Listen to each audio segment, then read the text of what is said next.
Subscribe करू DMM music के हमरा सबक ऑडियो वीडियो सुनबाक लेल बेल आइकन दबेनाइ नहि बिसरब।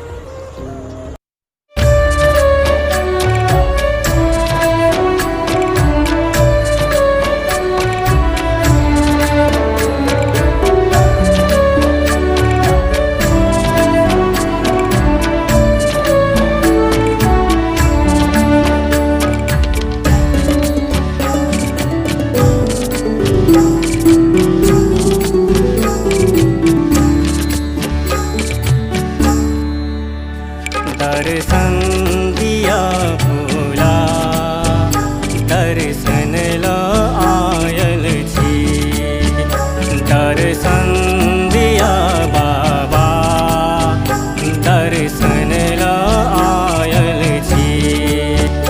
बोलू ने अपन के बात हम ठार शरण में छी, बोलू ने अपन के बाद हम ठार शरण में छी।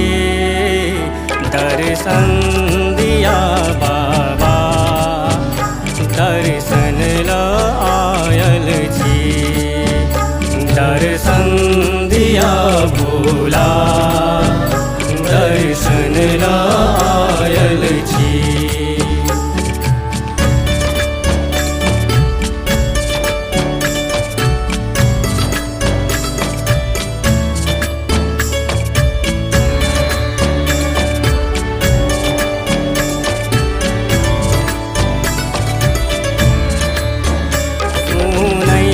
चलो शंभो अहाँ बहुत दयालु छी, आही छी भोलेनाथ अहाँ ओढ़र दानी छी।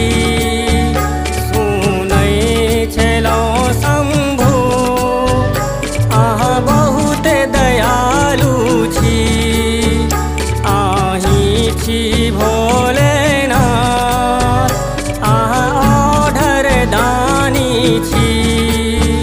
आहा जग के पालनहार हम दुखिया लाचारी छी, दर्शन दिया भोला दर्शन ल आयल छी, दर्शन दिया बाबा दर्शन ल आयल छी।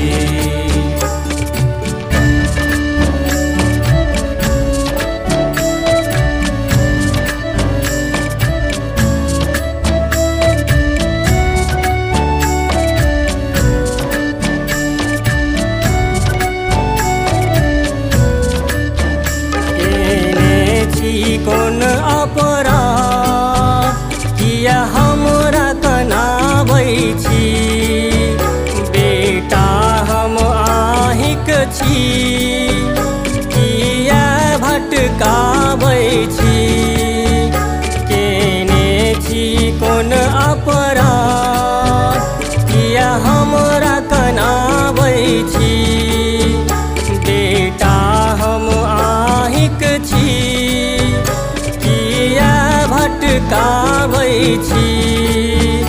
की कहब अहाँ हम सबटा जानै छी, दर्शन दिया बाबा दर्शन ल आयल छी, दर्शन दिया भोला दर्शन ल आयल छी।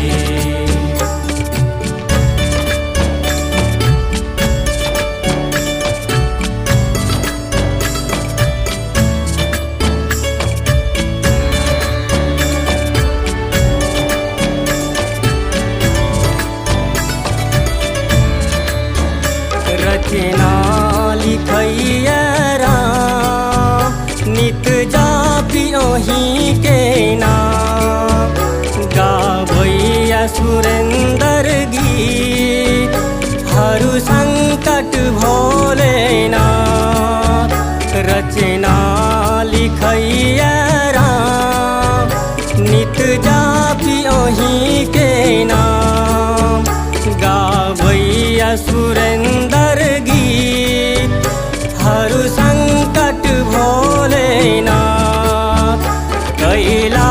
सुदामा के किया बिसरेने छी दर्शन दिया बाबा दर्शन लायल छी दर्शन दिया भोला दर्शन लायल छी खोलू ने अपन के बाद हम ठार शरण में छी खोलू ने अपन के बाद हम ठार शरण में छी दर्शन दिया बैजू दर्शन लायल जी दर्शन दिया भोला